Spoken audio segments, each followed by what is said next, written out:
depending on the stage of your career, it could be, and if you're early on at a company, like it could be a million, right? Like definitely hundreds of thousands of dollars. Like I have a buddy at AWS, and he was at Google Cloud before. He's had a great tech sales career, but as a field seller, let's say he's like 250K on target earnings, and he got enough equity that vests over 4 years that could be equivalent to $1 million. Good morning, good evening, and good afternoon, and welcome to another edition of Tech Niche Tips. I'm your host, Joseph M. Smith, and like always, I have another one for you, and this one is special. Like I say, they're all special, but this one is special because we have somebody that is not only a tech sales professional that has been an SDR, that has been an account executive, but they're also a content creator providing tremendous value on the topic of tech sales and other things as well. You might have seen him deliver an amazing rap performance. He has a single out, so you definitely want to check that out. But absolutely, he's busted, right? So you definitely want to check it out. Cop it today, right? But I have none other than Chris, and I said pronounce it right now, busting, right? Just like your last name, right? That new term. I mean, it's not even new, but that's bussin'. Well, my last name is Bussing. It's kind of crazy to think that it's become a term, and my name has some meaning behind it now. So that is cool, and I just was like, this is dope. It just actually everything just worked together. So that's really awesome. But for those who don't know you, I would love for you to just share a little bit about your background, what you're doing currently. Let's start with there. What are you doing currently right now in tech sales? Yeah, so I'm at a cloud consulting startup, and we're a Series D startup. We just got $255 million in funding, and the next step is to try and go public or IPO. So one of the best kept wealth building secrets in tech sales is going to a startup and negotiating equity.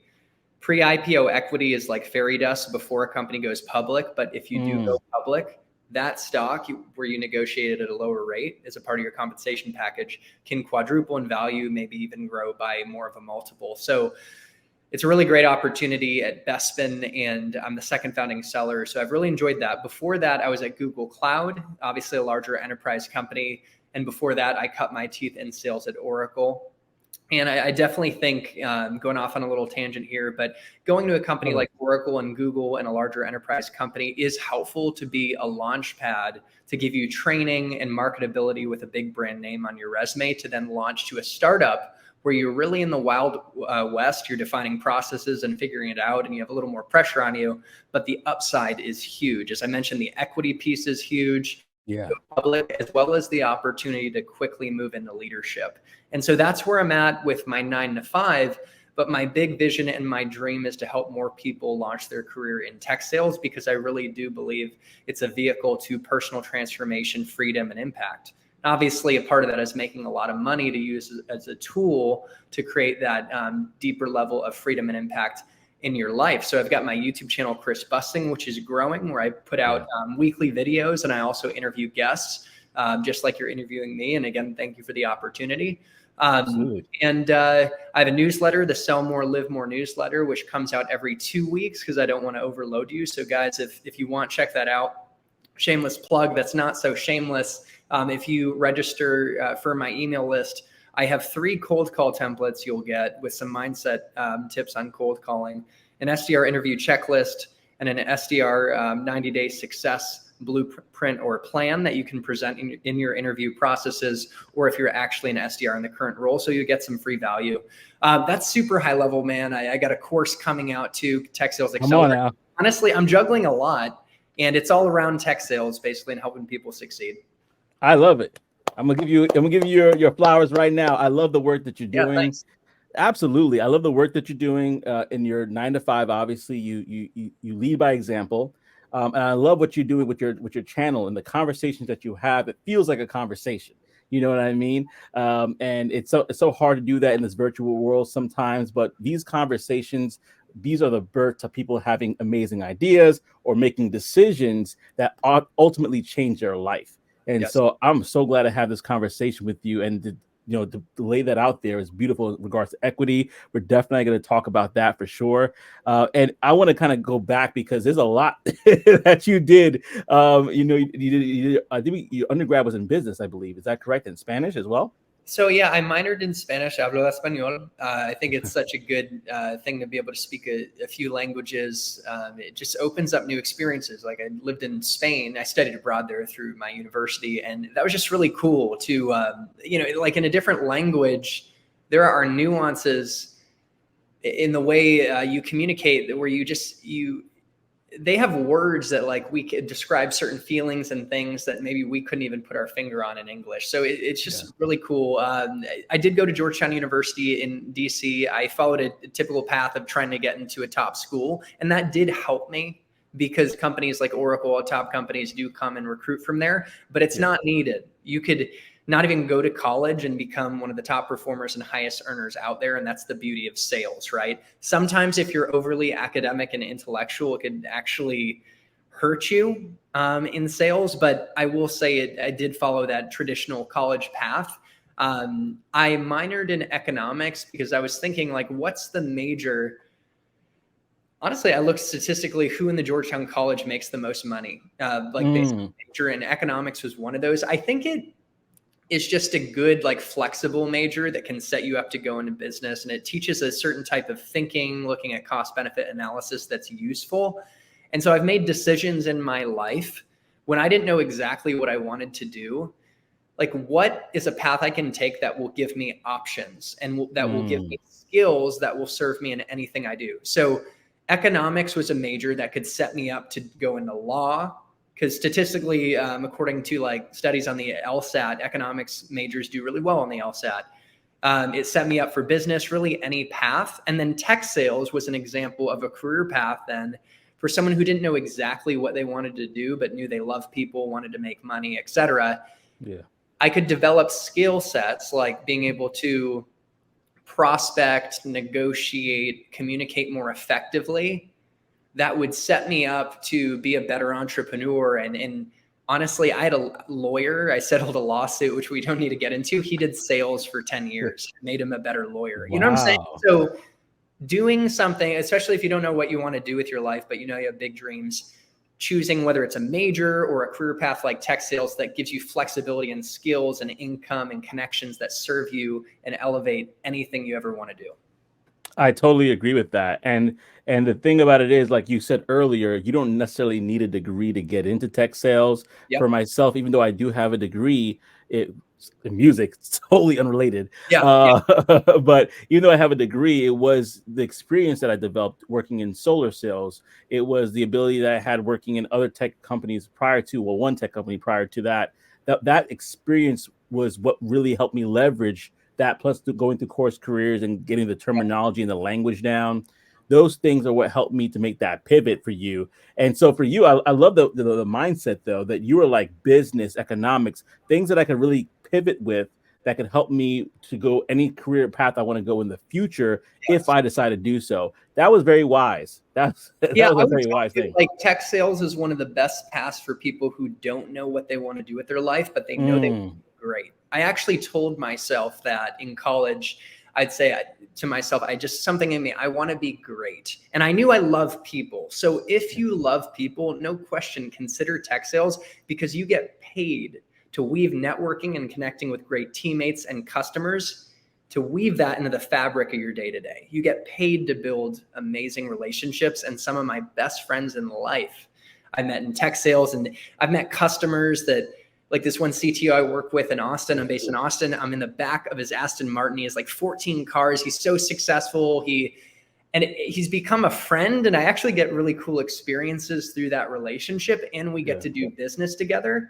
And so if you love people, like no question, consider tech sales. Yeah. And two, if you want to be great and you're ambitious and you don't know exactly what you want to do, it's a great way to tap into your greatness as you figure the details out. So true. That is so true. And the fact that you have clients that become friends, that shows you that you really can leverage the connection and the network that you're building while you're in this industry. And so speaking about networking, in regards to your position, did the company that you first went to as an employee, was that company that came to Georgetown, or did you basically apply the traditional way for to get that position? Yeah, they came to Georgetown. So there is power in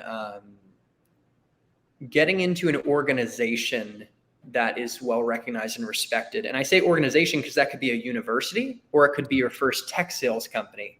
I went to Georgetown. I was fortunate, like Georgetown is very well recognized as a top university. And so companies come to recruit from Georgetown. They consider Georgetown students top talent. And it's not like everyone's a genius there. I'll tell you that.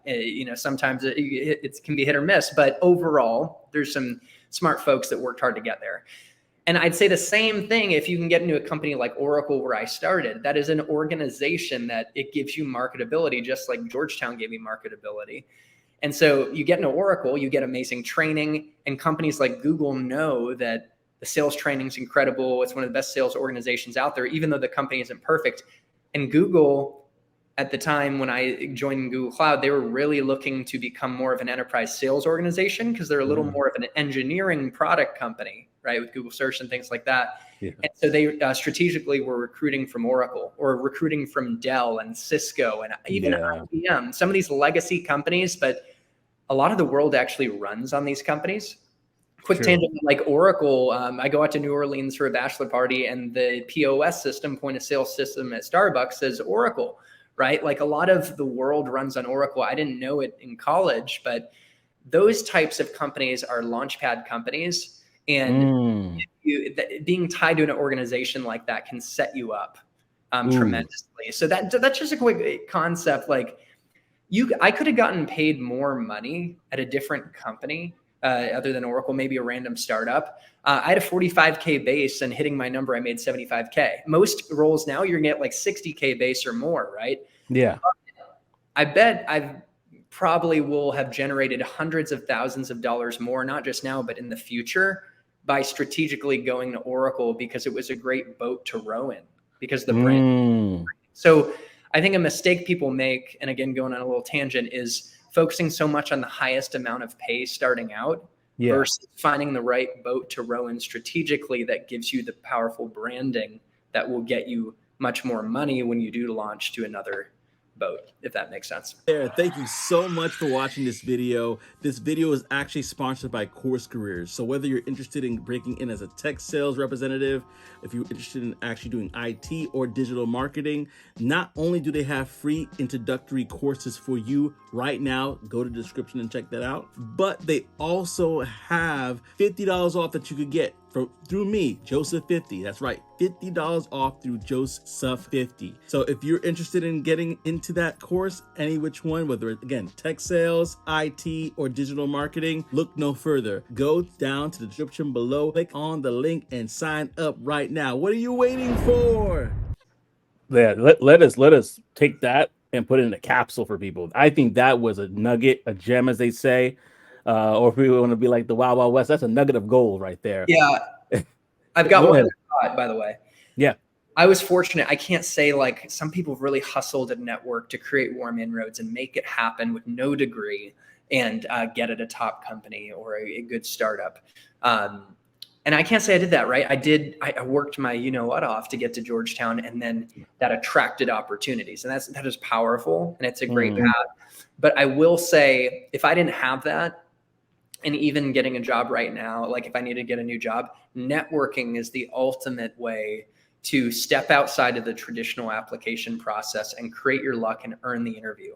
Too many people sit on, maybe they didn't go to a top university, and that's not going to be a deal breaker. Like, you can still make it happen, but rather than cold applying with your resume and hoping that an algorithm doesn't automatically rule you out, or a recruiter isn't having a bad day and didn't eat lunch and just skips over you. Yeah. What if you can reach out to SDRs and AEs at the company you're trying to work at, and just with humility and a bit of a personal touch, get 10 to 15 minutes, knowing that if they refer you and you get hired, they get paid sometimes as much as $3,000. And so you can bring value to them and learn about their path to success and ask for some help getting referred into the process. Right.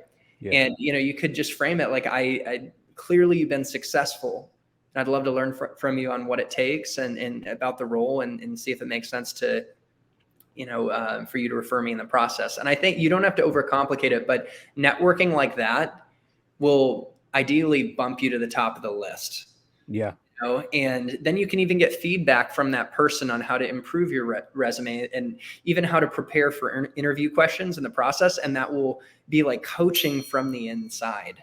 I'm trying to guess, like you actually could get the answers to the test. And when I got my job at Google, coming from Oracle, I waited to apply, and I didn't apply until after talking to like 3 sellers and even getting example interview questions and getting referred, So just a thought, networking is really important.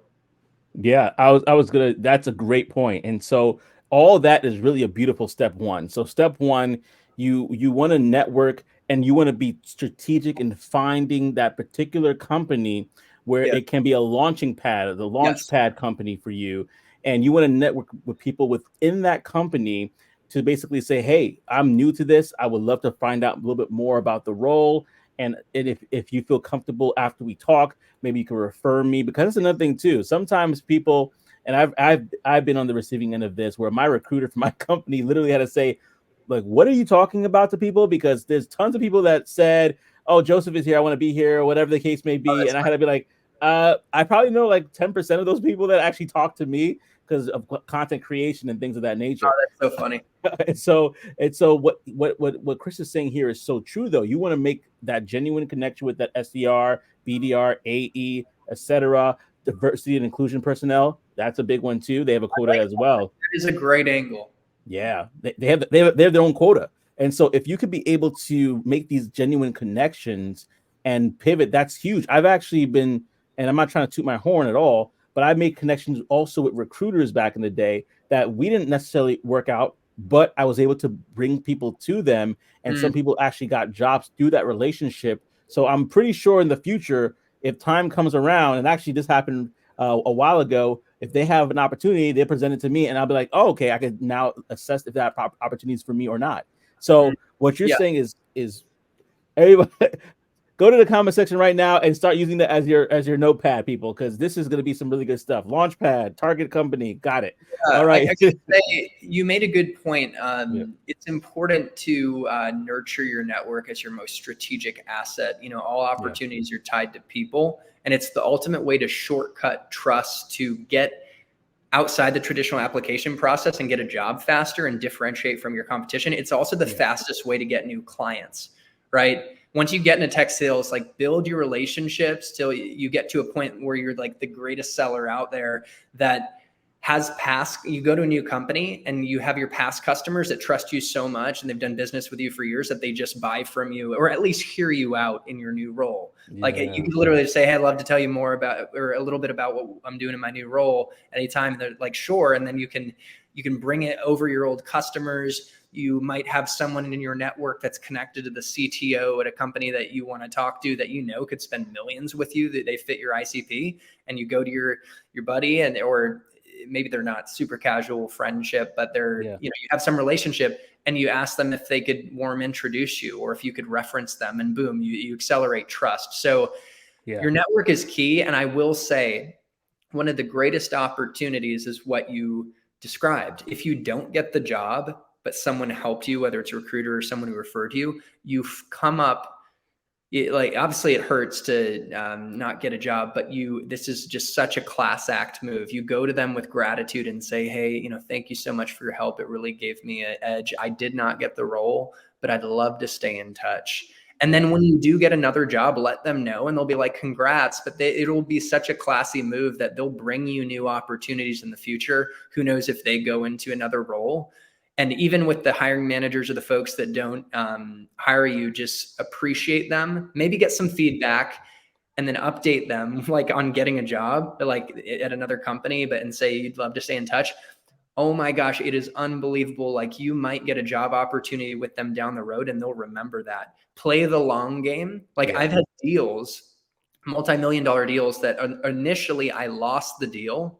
Say I lost the deal to a competitor, and a year later, and then a couple of these things, deals like this happened to me in the past few months, but I lost the deal. And then fast forward a year later, I check in and there's an opportunity to win the business, and I win an even bigger deal. And it's not just, it's for a longer term. Like we've won it for the long term. And maybe they're like, hey, we should have gone with you in the first place. So there's just such power in playing the long game and building and nurturing that network. Yes. Let me just pause right here and just talk about something about you. I found that you're a very humble dude. And I want to honestly ask you, where does that humility come from? Where does that willingness to give and to serve other people, where does that come from? Yeah, I have to say, like, I'm a mostly good guy, by the way. I have my moments where I can have pride and ego for sure. It can get the best of me, but that means a lot that you say that I'm humble. And I think that hey, it's partly my faith. You know, I was raised Yeah. Christian and faith is important to me. I try not to project it on anyone, but I think Yeah. in my faith, I'm given a model of how to be. And they said pride is like the root of all sin, Oh honestly. yeah. Pride comes before the fall. And I think like let's say the word of God or faith is not to tell you, like you put you in a box and tell you that this is what you need to do, but it's actually freedom that comes through discipline. It's like a path to human flourishing. So there is a faith component, and that partly I have to give my parents credit for instilling that. Again, I'd never tell people what to believe or project on people. It's just my personal experience. And also I've been humbled. I have mistakes, man. Like I did a video on why I permanently gave up drinking that is getting some good engagement, actually, more than other videos. I gave it a speech in Toastmasters, which, quick note, I encourage you, and maybe you're already in it, or anyone out there, if you want to develop your communication skills and public speaking skills, you can get involved in Toastmaster International, and you'll probably have a local chapter in any community that you live in the United States, any city. You get to, come together with a group of people and practice public speaking, get feedback, and it's great. You build relationships. But our ability, a little tangent, but I have to go on it. Our ability to think and speak and communicate clearly, both written and orally, is one of the greatest superpowers we have as human beings. And you are unstoppable if you can communicate clearly. So anyways, I'm in Toastmasters. I encourage you to get involved if you're not already in your own local chapter. But I gave a speech called Meet My Shadow.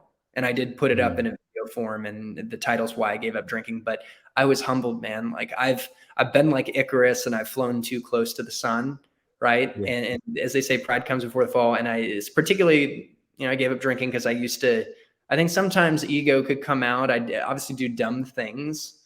And I think just that was one example. I'm not going to get in the weeds on it necessarily, but I've been humbled, man. And it's like, gosh, just humility is important. But thank you for that comment. No, absolutely. I mean, we were unapologetic on this channel. We're unapologetically who we are. I'm a believer as well in the Lord Jesus Christ and all that He has done in my life. And I've said that before. I even gave thanks to God for the fact that He healed me. But that was a humbling experience as well. You talk about a humbling experience. Yeah, because I put it all on myself to get things done. I'm like, okay, I'm the breadwinner of my family. I'm doing this and doing that. I'm pushing this channel. And God had to say, slow your roll. You are just a vessel. I'm using you. Don't forget, I am your source. Everything else is a resource. And so I was humbled when half of my face was gone, my hearing, having the shingles in the ear, all these different things that came about it. Woo.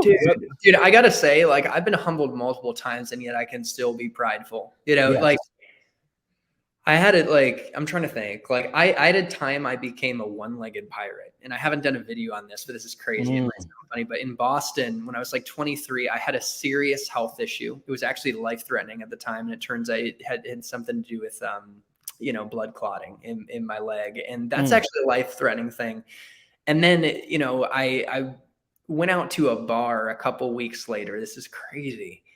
And, I wasn't drinking because I was on some medication to deal with the issue, but I was trying to be positive and still be social.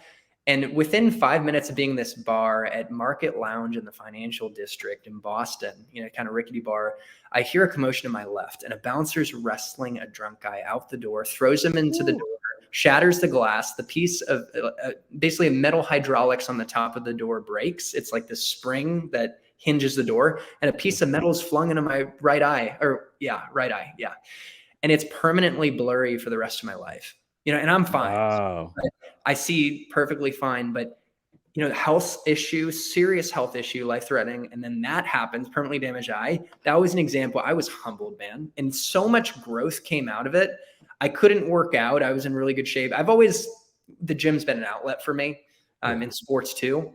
I couldn't work out and had to wear an eye patch. So I was like a one-legged pirate, I call myself. And but what's amazing is I was able to channel like that kind of pain and I was angry into focus at Oracle in my SDR role. It's my first year in tech sales.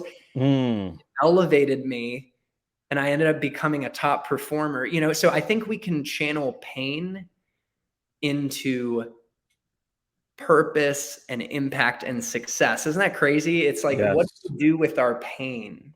Because pain in itself, I mean, it does suck that like what happened.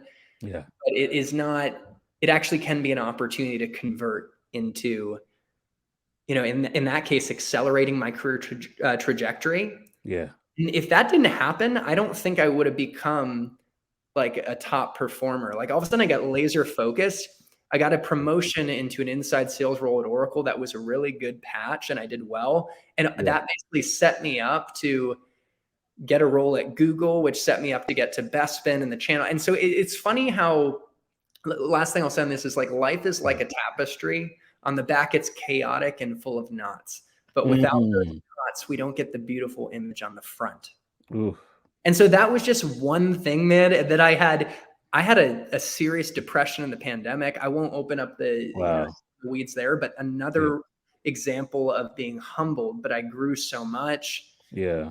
Up a lot of opportunity. Even my YouTube channel like was almost birthed out of that, which is like gratifying, amazing thing. As you're building a community and impact. It's super awesome. And then, recently, what were we, I forget what we were talking about. I lost my thought, brother. We were talking the blood clot, it humbled you and humility and the pandemic. So anyways, you get the point, and I don't want to be a dead horse, man, but I love your resilience. And I think that, I'd consider myself resilient, and it's like those challenges that make us who we are and forge character. And I think tech sales, if we can be resilient and persistence, we can do incredible things on this path.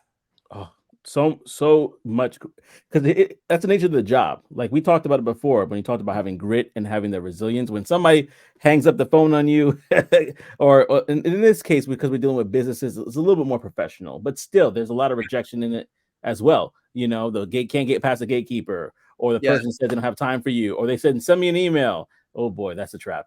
And you have to pivot and maneuver around all these different objections and rejections and still have the fortitude to keep on going. So if you were, I always say this in jest though, if you were rejected in high school a lot by the one that you were admiring, this is the perfect industry for you.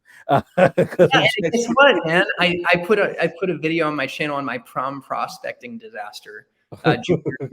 Okay, it's so crazy. I ended up asking 5 different girls and getting rejected by all of them. And in the video, I tell the story, but some of them were so funny. Like I decided on the third one, I was going to ask the most attractive girl at school that I never even talked to. So what was I thinking? And I decided that I was going to looked up creative ways to ask girls out to prom. And I went to PetSmart and got a goldfish. And I was going to have her friend. This was Anna Cheffy, the most beautiful girl at school. I was going to have her friend, Megan Goldman, put this goldfish in the girl's bathroom and lead her in. And on it, I wrote a note, of all the fish in the sea, I choose you. I was going to do that. And my mom would drive me into high school, like just over the top. And I've never talked to this girl. What was I thinking? Right. But I'm like, screw it. Like, let's just go for it.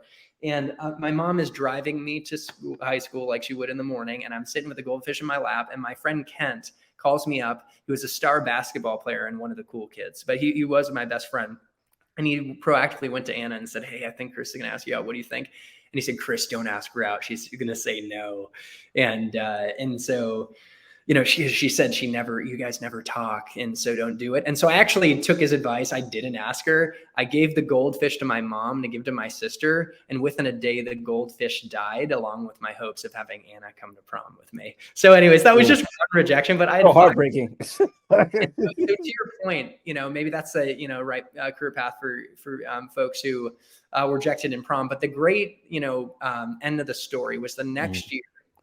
I dusted myself off and I just kept focusing on baseball and theater and the things I was in and just investing in me. And my prom date came to me.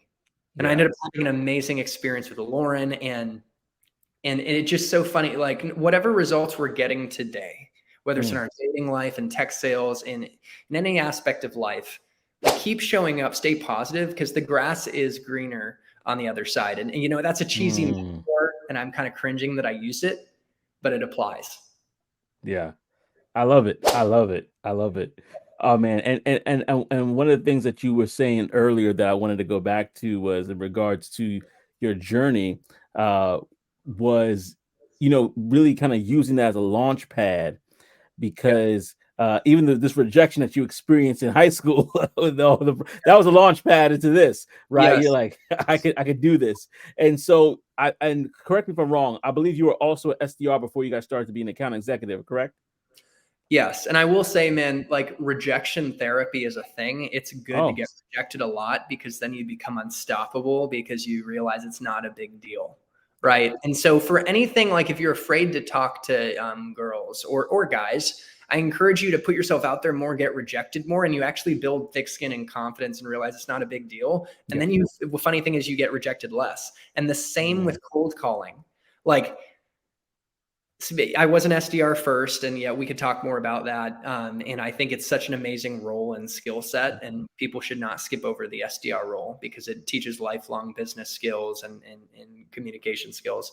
Yeah. But I really believe that the biggest mistake is that folks in an SDR role starting on tech sales overanalyze and they don't get on the phone soon enough. The fastest way to improve in sales and in entrepreneurship and in life is through doing. That's the greatest way to learn and to learn through failure and collect feedback and just keep improving. And the number one thing you can control when you start out as an SDR is your volume. And just by the law of averages, the more calls you make, the more chances you have of getting a meeting.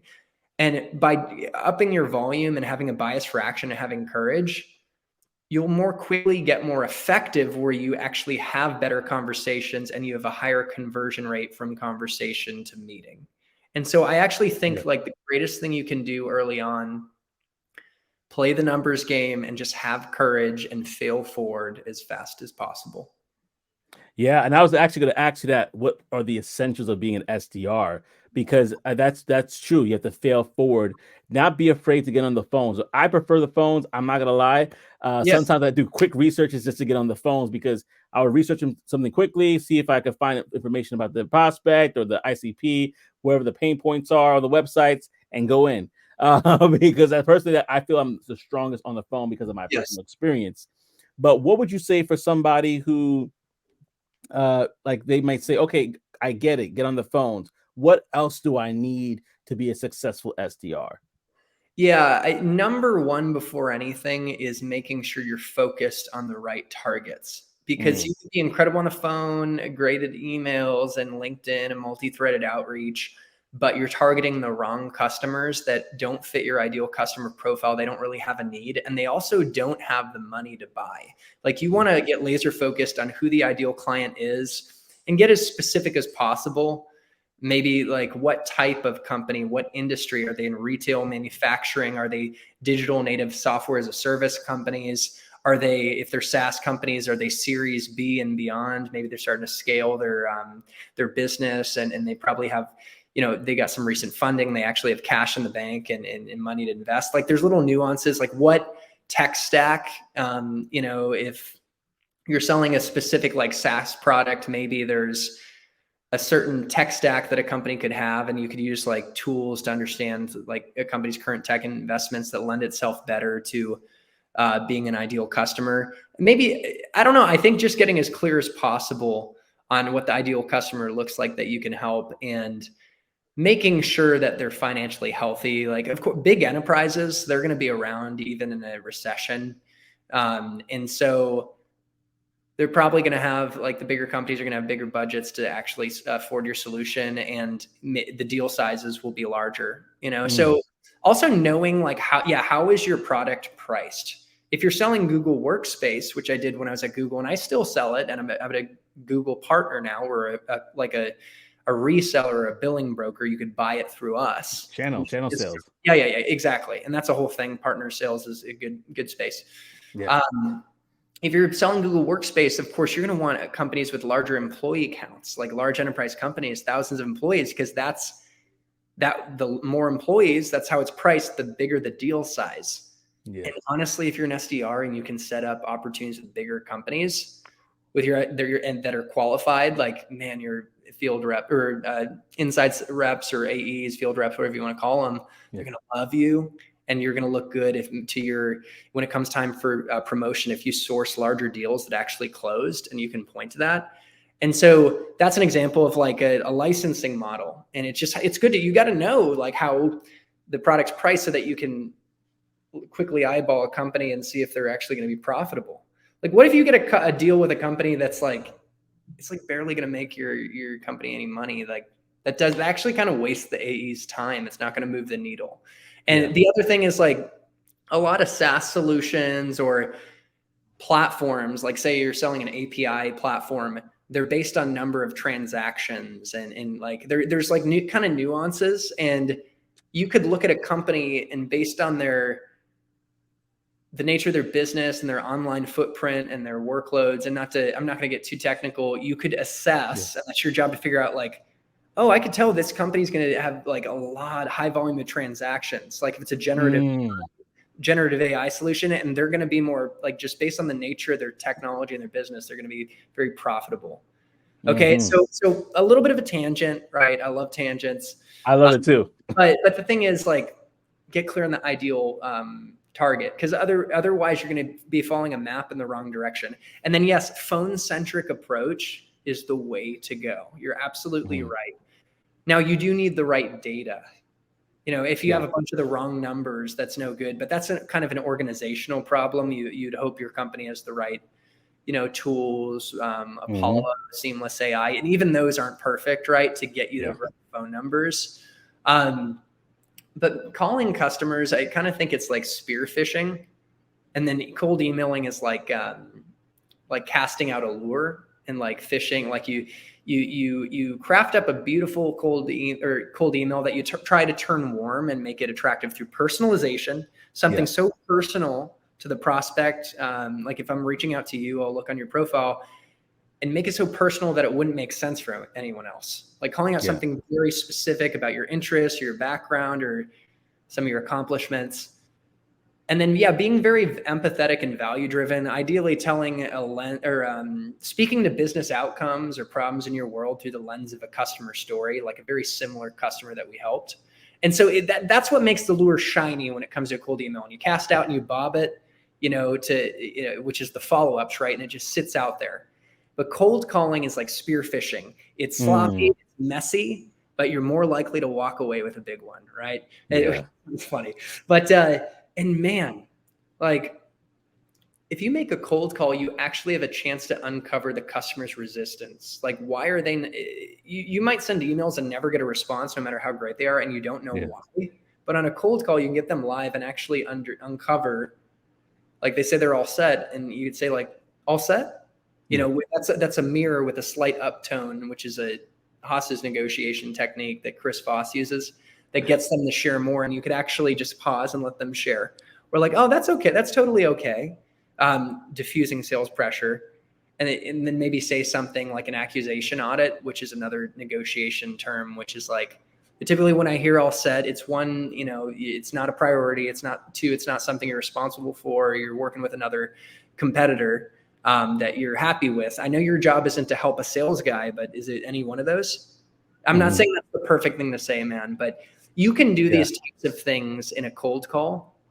And one of the things I'll say on cold calling is like one of my biggest deals at Google Cloud was a $10 million commitment with OfferUp, that marketplace where you can buy and sell used cars. And it was my first cold call at Google Cloud. And I got, the CTO, Arian, picked up and he told me exactly what I expected. We're all set on AWS, our top competition. They invented the cloud market. And fortunately, that cold call was just the tip of the iceberg. I had a lot of preparation below the surface. I looked at why customers on AWS moved to Google Cloud. And I found a few key differentiators related to global expansion. And we don't need to get in the weeds of why that is, or data analytics, right? And I also then read the latest news on OfferUp that they were expanding globally. They got this funding to do that, and also investing in their data analytics practice. And so I married the two of like where we're differentiated in the terms of the problems we solve versus the competition, and then the priorities of this company. And I brought them up, and I had enough of a value hypothesis to challenge the CTO to a point where he said, a follow-up when new CTO is coming, into the role in 3 months, and reach out.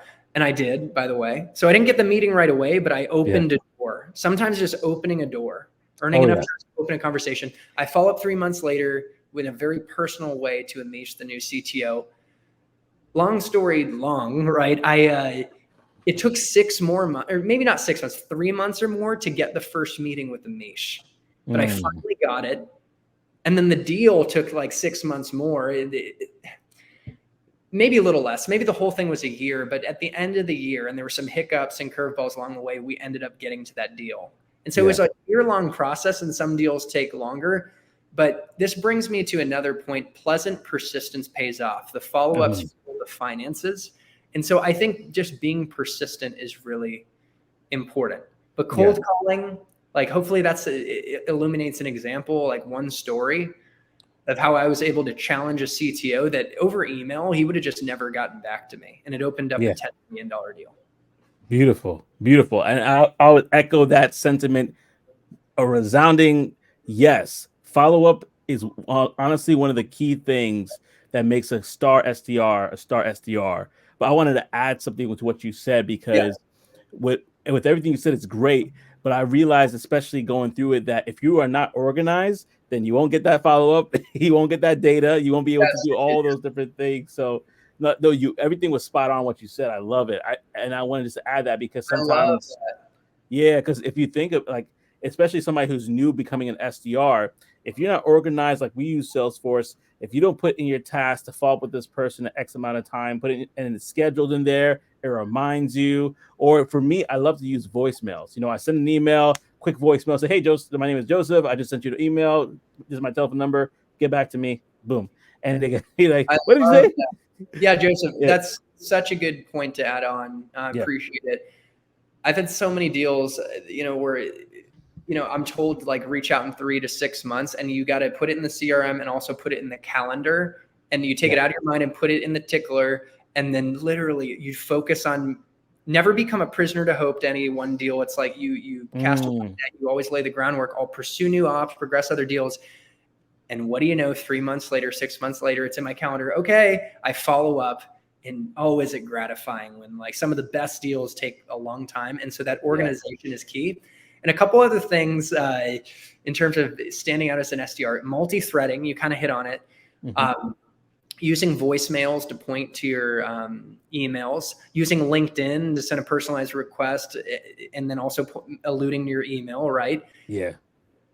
You can get very creative, like ultimately hit them from different angles, showing like, I really want to talk to you. You're a priority in a pleasantly persistent way, not like overly salesy, but they can appreciate that. And some executives want you to earn that meeting. They want to see you followed up, not just across one channel, but across multi-channel, over a certain amount of time to finally say, you know what, I'll give them the benefit of the doubt.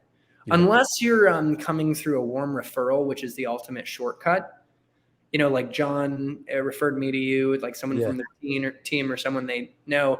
That persistence and multi-threading does kind of earn the meeting. And so I think we just need to that you could write that, put a lot of effort into a great value prop and a personal email up front, but almost always you can expect that first email is just the beginning. And the follow-ups fuel the finances. And there's a couple other things in terms of like getting promoted from SDR to AE, like building your political capital and your network with your manager, turning them into your champion, building a great relationship so they want to root for you for promotion, your account executive so that they teach you everything it takes to close deals. And they teach you about all the things you don't know about progressing the sales cycle, back-end contracting. and then they vouch for you when it comes time to promotion, that's key. So build those internal champions, and then even network with the manager of AEs, that is going to be hiring you. For example, you cover a few AEs, and they've got a manager. You can bring value to that manager of AEs and also just be a squeaky wheel to communicate like the value you're bringing. That it'll of course come through the AEs on their team that you're serving and bringing value to, but communicate yourself. And I even did this at Google Cloud to get promoted from inside sales to field sales. At 26, I was one of the youngest people in the whole organization in that field sales role. Nice. And I basically figured out when the field sales manager was in town locally when I was selling into Seattle, and we had a field rep that was local. I was in Austin as the inside seller. And I set like 3 or 4 meetings with him, with the field sales manager, bringing direct value to him. And of course, the seller I aligned to, making him look great, prepping him with notes. And man, some of those led to deals. And so that's like one example of a way to really bring value. And part of it is it's just doing your job. And when an AE or a field sales manager is looking to break into a top account, like you deliver, and you try your best to do that. But I will say one other thing on like building relationships, whether it's with your manager or your account executive in particular, who you're going to be working with very closely, get to know them personally, what makes them tick. Does your manager have kids? What are they into? Are they into fencing? When are their birthdays? Like kind of do your detective work over time. You're not going to get it all at once, but it's just incredibly powerful. So you're having your one-on-one, like how's Jessica? How was her basketball tournament? How'd she do? Oh, amazing. That adds up, right? Understand their communication style. How does your manager prefer you give updates? Like, what are they looking for? How do you report data in a way that makes them look like a champion to their boss, right? Are they analytical and do they like the updates over email? Like, you figure out the style that's most effective and communicate in the way that they love. And that's the subtle thing that they're going to appreciate. And then ask your manager and AE for advice on how to be more successful. Take notes, show them that you're implementing what they're telling them, or they're telling you to implement, and celebrate the success that is the result of the feedback they gave you. Make them look like the hero and show gratitude. And when you see coachability and you turn them into a mentor, and give them credit for your success, oh my gosh, man. Yeah. Love that. And they're going to want to give more to you. And the more they give to you, the more they're going to feel personally tied to your success. And again, vouch for you when it comes time for promotion. And I know I can talk forever. That's the truth right there. This is a podcast, but I will tell you one thing I did, one final piece on this mentorship component. Like turning your AE into a mentor is so valuable. Yeah. When it comes time for promotion, because let's say if you're going from SDR to inside sales, one of the biggest objections is going to be you don't have closing experience. But what if you, after sourcing some deals for your AE, as you get closer to promotion, you say, hey, can I get you coffee? Or could we talk a little bit about some of the deals I sourced that you closed and walk through the whole process, including curveballs they run into you and the back end contracting, all the nuances. You can take notes and learn to tell the story of the deals in such detail that you know what? I sourced these deals that closed. I did contribute to, top line, which is the lifeblood of this organization. Yeah. And I know I didn't run them, but I talked to my AE and I could actually walk you through every detail of this deal to show you that I know what it takes. And I'm going to hit the ground running. Woo! And that's a gem. Anyways, so speaking of running, my mouth is running a lot, and I'm going to hit pause and turn it back over to you in case you had another question. Hey family, it's Joseph here again. Now you have heard me talk about how tech sales has changed my life. I actually want to introduce you to another career that if you decide to go into it, truly is recession proof, and that is cybersecurity. Level Careers is a platform similar to Course Careers that is self-paced and allows you to obtain knowledge and education in cybersecurity, and get this, without prior experience or a degree. That's right. And so you definitely want to get into that. And if you are interested in learning more about cybersecurity, go ahead and click the link below. It's in my description, and use my promo code Joseph10. That's right. Use my promo code Joseph10 in order to save 10% off of the purchase price of that course. So without further ado, I'm not going to delay you. Go click on the link, check out the free introductory courses, and change your life today? Yeah, put on the AC because you're on fire over there. Just like no, Bussin'. yeah. Yes. No, that is such a good point that I didn't think about, because that was my next question to you. Yeah. A lot of SDRs want to be like, okay, I'm tired of getting rejected off the phones. I'm tired of doing all this. I want to be an AE. That's where the money's at, right? Yeah.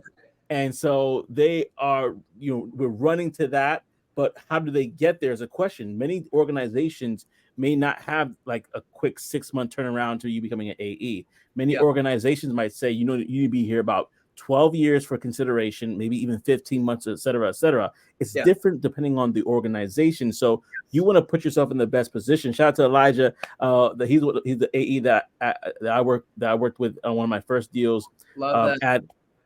And we created such a relationship. He's actually one of my first interviews that I had on this channel. But we've always had this relationship where we talk with each other, check in. He's gave me so much value. I try to provide different values in the areas that I'm a little bit more stronger in, whether it's content creation or whatever. But that mutually giving relationship is so important within any partnership, but especially with an SDR to an AE. And I love that what you said about going to the AE's manager and developing a relationship there as well. Listen, do that, and then also just find opportunities. Like, when are they in town in the local market, and partner with your AE to try and set them up with a meeting. You set it up. You brought like direct value to that manager of AEs who could be your future boss. And there's no way they're not going to appreciate that, right? And that actually will start to earn you the opportunity to even build a relationship, and maybe even ask for a little time for a mentorship conversation to understand, what it takes to succeed, what they value in an employee. And I'd even I'm a gutsy guy. I think you got to be courageous, right? And at some point you network and you lay the groundwork, the intention that I'm working as hard as I can to bring value in this territory, but I would totally be, I don't say totally, that sounds kind of casual, but I would be honored to have the opportunity to work under you. I admire the way you approach leading your team. And so I just throw that intention out there. What can I be doing to position myself to, join your team? And why not lay the groundwork and be courageous, in a way. And that networking is natural and important. And these managers, at the end of the day, the great thing about sales is, and when you take initiative and you are a closer, of that, it's good to be a little gutsy, right? In fact, in interviews for SDR roles or any role, if you're not closing on next steps or taking initiative and putting yourself out there, it is a red flag, so they actually appreciate that. Yeah, I agree. I think that in regards to what you were saying as well, with making your manager look good, I remember there are times where my manager told me, okay, I want you to do X, Y, and Z. And I said, okay. And I did X, Y, and Z and had X, Y, and Z result. And she was like, she went up to her boss and said, he actually listened to what I said. And she came back and said, man, you actually listened to what I've been telling you. Like, you really are coachable. And I'm like, well, isn't everybody that way? She's like, no. She's like, Joseph, coachability is the foundational quality they look for, hiring managers look for in SDRs and even AEs, because your potential is limitless. It's like literally you can there is no ceiling to how much you can improve when you're coachable. You can take in feedback and improve. The moment we think we know it all, we literally cut off our potential, especially in sales and in business. So I love that you're coachable, man. Like, that is clearly why you've been successful and why you have a limitless ceiling. And the good news is these qualities like coachability that are required for success in sales and in life. Yeah. It's like, it's not rocket science, and we are all capable of it. It's actually a choice to suspend our ego and not let getting our need to be right to get in the way of improving and becoming the person that we can become, And so another thing I got to throw it out there. It's like, if you want to be promoted from SDR to AE, or get promoted from inside the field, or any type of promotion, obviously you can tell you have to start to think about the skill sets that you need to develop for the next role, and build mentors. And oh shoot, I think I lost my train of thought. Okay, got it. It came back. This mind, man, if we could open it up, it's crazy what goes on in there. You and me both.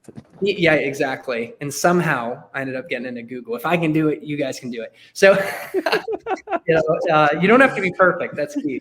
But shadowing calls, right, is huge. Like, ask on top of hitting your numbers and smiling and dialing and controlling your attitude and effort and just going for it and taking action and not being afraid to work even a few extra hours, knowing that the grind as an SDR is the tuition you pay for greater levels of freedom in this role. In tech sales, like if you grind today and sacrifice today, you open up greater freedom in the future, right?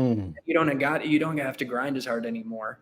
But one thing you can do on top of the grind is shadow calls and ask your AE, like, I'm putting in the work here, but I would love to learn from you and observe how you progress deals in the sales cycle. Are you okay with me shadowing calls? What I'm going to do for you, what I'd love to do is take notes so you can stay focused and present in the conversation.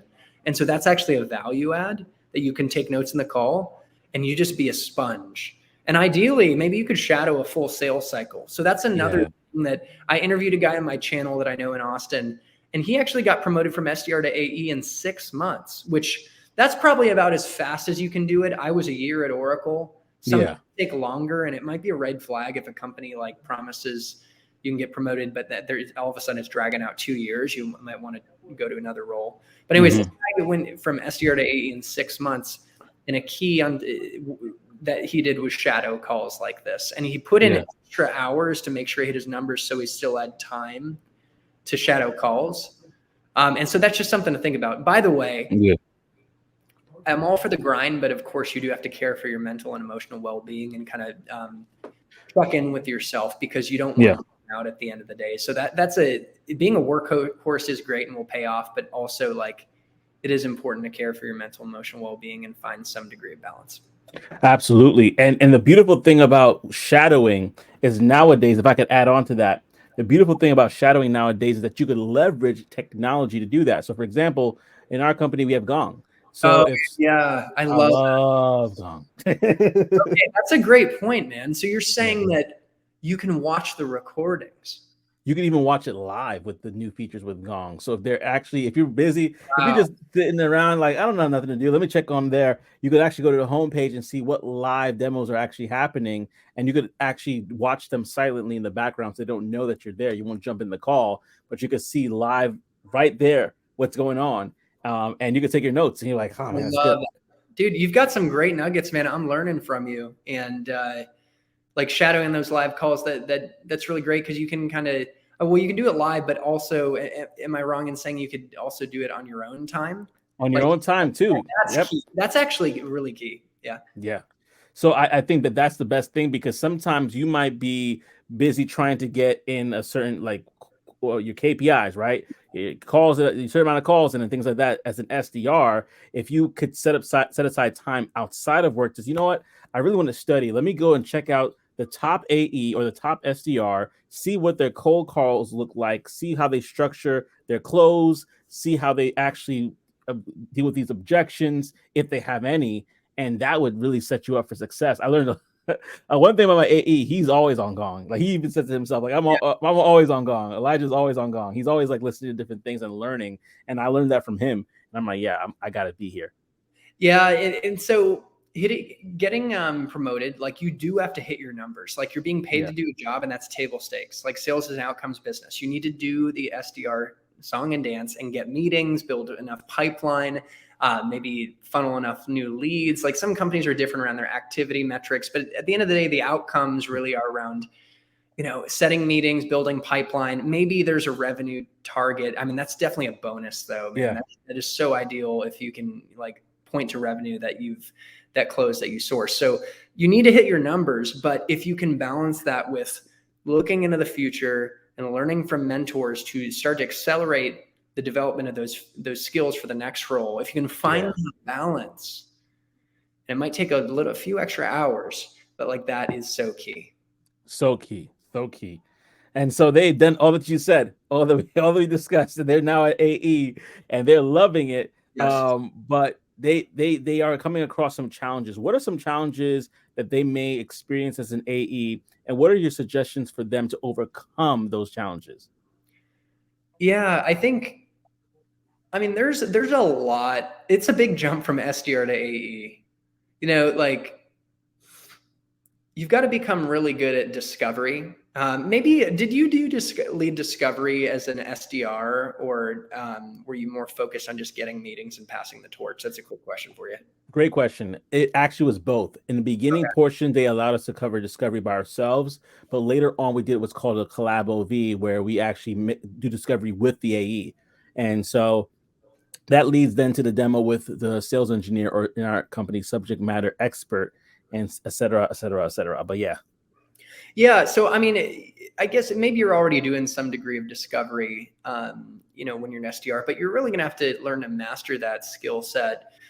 You're going to have to learn how to really manage a team, like your SDRs and your customer engineers, sales engineers, whatever you want to call them, and different resources, and empower them, and set a strategy in a territory, and really just take more ownership of that strategy. You're going to have to learn how to run demos and present demos in the right way, where you're not just like spitting out features and benefits and talking about unnecessary bells and whistles, but really focusing on the right aspects, telling customer stories. But at the end of the day, you're taking ownership, and now you're leading this. You need to know how to handle the back-end contracting systems, and how to handle negotiations back and forth on, discounting, and maybe you have other levers, like in the cloud world, we have discounts, we have cloud credits, we have even some other things that we can work with. So you have to learn about how to negotiate in those levers, and ultimately, bring the deal to closure, and how to navigate like unexpected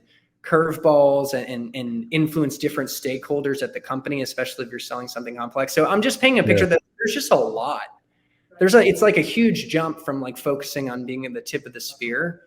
And so you're going to be drinking through the fire hose. So I do think like having a good relationship with your manager, and finding a mentor who's like maybe a more senior AE on your team, or maybe your team, that you can lean on for support, as you navigate this uncharted territory. Like you just simply don't have the at-bats like running through full deal cycles if you're coming from SDR to AE. And so to be able to run into a scenario like where a deal is, you have an issue where there's a specific feature that maybe you don't offer that's important to them, or some like limitation of the technology, and you need to know how to handle that objection, or where get around it. Like you can lean on this mentor. So I do think like having a mentor coach is really important at a super high level. Someone who can help you can bounce ideas off of and get some guidance on how to handle challenges. Yeah, I think that is essential, and I think that is used, that's I think any area of tech, but so much more as an AE, because it's such an intricate, you're dealing with these deals, you don't know what you could do that could really kind of cause these deals to fall through, or the proper follow-up. You don't want to be too nagging to the prospect. There's a balance.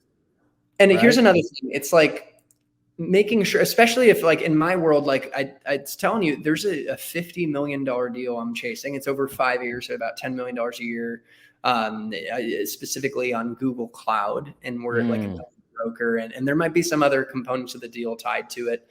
And when you're like dealing with like larger deals, but honestly, like any type of deal, you want to be a trusted advisor, and not be put in a bucket of being transactional, like too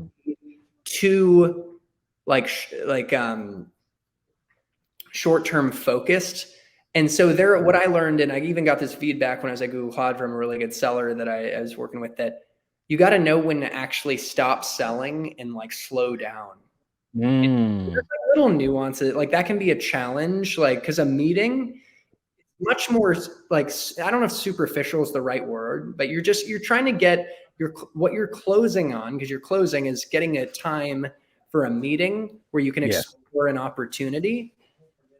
But when you're chasing like a big deal that is like very complex, there's much more depth to it. And there are times when you actually need to slow down, ask like further questions, maybe connect a customer with a certain resource, and not be, there's times where you can be like too pushy when there's more depth to the situation, if that makes sense. Yeah. Yeah. I want to make sure that, first of all, I want to say thank you again. Uh, I have a couple more questions. I want to be respectful of your time. But listen, family, if you are listening to this information, this is a value-packed interview that you need to probably watch a couple of times or go back to a couple of sections and write down, because this is stuff that I believe a lot of people are looking for. Either they're trying to get into SDR position or they're trying to level up from here. Listen, this is stuff that I'm writing mental notes down, and when I edit these videos, like I always say, I'm right there watching it again, like for the first time. And so so definitely do that. Definitely take advantage of this. And I'm gonna give you parting words before we go. But one more thing I want to ask you before we give parting words is, you said something earlier about equity, right? We did the play. We studied the company. We studied where we want to go. We studied the training and everything like that. We got to the particular company that could be a launch pad for us. We did all the different things to grow, and we find ourselves with a indecision in this place of, okay, I've been at this company that has established me. I'm looking for this company. You said earlier about negotiating equity. Can you talk a little bit about the importance of negotiating equity when you get to that point? Yeah. What's interesting is that companies are much more willing to be flexible with their equity packages, and it's one of your best levers for negotiation over base salary and even on-target earnings and commission. And it definitely has some of the biggest upside. So I think, like when I left Google to come to my current company, I got my, it's funny, my roommate from Georgetown had gone through a similar equity negotiation with the company that he was working at. And he gave me some advice. And I think just knowing that that's like a lever that companies are more willing to be flexible with is important. And I don't know. I would just say, like, you want to ask high and stretch yourself to ask, pretty high and see where they land. And don't make the mistake of like underselling yourself or going too low. Like the first ask is just a starting point, and then you can, see how willing they are to wiggle from there. But just know that equity just at a super high level is a good lever to pull. And it could, if a company does go public, it can like quadruple in value. Yeah, I've heard somebody say that it may be, and correct me if I'm wrong, if you ever dealt with this before, they were in a situation that it was either a sign-on bonus or equity. Like it was some kind of like, we could Yeah. give you one or the other. Have you experienced that before? Have you heard that before? Yeah. And ideally you get both. Mm-hmm. And it depends on how much leverage you have. Like I was coming from Google, so I had that marketability. We talked about the importance of going to a company that gives you a good branding. It's a good name. Yeah. And I happen to be going to a company that is a Google partner. And so I value it, like that experience. I knew the product set, and I had actual Google relationships. And in my case, I was able to get, a sign-on bonus and equity. But in terms of the long-term value and upside, there's no question like the equity can be exponential when a signing bonus is just cashed in the here and now. And you could like invest that money somewhere, but if you're thinking long-term and like the most value possible, like of course the equity could be a strategic move and to take more equity than versus a signing bonus. But maybe like, what if you're in a position where you actually do need some cash, like you're going through a life change or you had a little like debt you wanted to pay off, like you could go for that short-term money.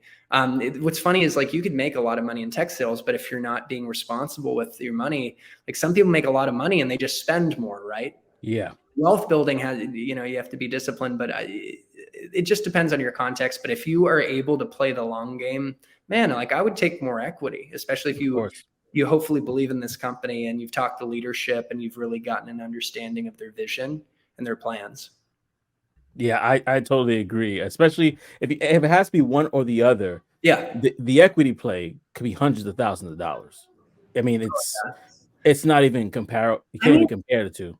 It's interesting because depending on the stage of your career, it could be, and if you're early on at a company, like it could be $1 million, right? Like definitely hundreds of thousands of dollars for sure. And also, like I have a buddy at AWS, and he was at Google Cloud before. He's had a great tech sales career, But as a field seller, let's say he's like 250K on target earnings, and he got enough equity that vests over 4 years that could be equivalent to $1 million.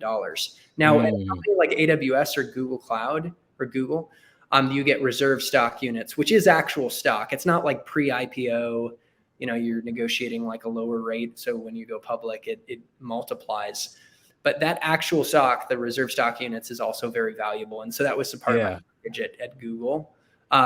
What's funny is when I got to Google, I actually did at the time, I actually valued the upfront money. And so I did negotiate a bonus. But in hindsight, I mean, the reality is if we're thinking long-term, the equity, that's the place to double down. Yeah, I totally agree. Yeah. I mean, I love this conversation. I really love it. And I feel like there's so much we could talk about. But I wanted to give you, and I want to respect your time, of course, I wanted to give you an opportunity to share some parting words with the audience. If you could say anything to a person that is trying to become an AE, that's already an SDR, or even trying to break in tech, period, what would you say to them as a parting message? Yeah, no, I think that, someone asked me, what's the meaning of life? And I think the part of the meaning of life is to shoulder a burden, like to stretch ourselves and try and pursue our greatest potential, because in the process of progress and realizing our potential, I think in that forward momentum, that's like where we access the joy and meaning that sustains human beings. So progressing in our lives, taking on a worthy challenge. And I think, finding a career path like tech sales where we can build meaningful relationships, where we can actually create income to make an impact, not just for ourselves, but for others. And that we can even use that money to give to charities we care about. Like, that is truly empowering and exciting. And I think there's a lot of meaning that can be found in this path. And so I encourage folks out there to recognize that if you're even struggling to get into tech sales, like, keep going, knowing that this is like a meaningful opportunity. It's a worthwhile pursuit. And it's really just a tool to unlock your own growth and your own impact. So I just encourage anyone out there, final thing is that just never give up, right? It's cheesy, but it's true. And know that with enough persistence, the impossible truly can become possible. Yeah, you said a lot of amazing things. Got me thinking about Toastmasters now. So just definitely getting into Toastmasters. Yeah, man, this has been one of the most value-packed interviews that I've had on this channel. And I know that there is not just one or two nuggets. There's a plethora of them here from this conversation that people could wean from if they are in SDR position or even trying to transition to be an AE, and even beyond that in regards to even picking a company. So I thank you humbly. I thank you, Chris, for your time. I appreciate it. And I appreciate you coming on this channel. It really means a lot. Thank you so much. Yeah, Joseph, thank you for having me. And I really admire the impact you're making. You're giving your gift and you're lifting other people up onto the path. So I'm really glad to have the chance to just share in this conversation. And I look forward to the next time that we connect and speak again. It probably might be sooner than you think. so and hey, at some point, have you on the channel myself. And I think at the end of the day, having conversations that amplify great ideas, elevating consciousness, and hopefully sharing words and encouragement that gives people a gentle nudge in the direction of their dreams. That's what it's all about. So I love that you're doing that. Thank you for having me. Absolutely. And family, thank you for watching. Like I always say, until next time, and I'm bringing Chris in this as well, we hope to see you on the other side.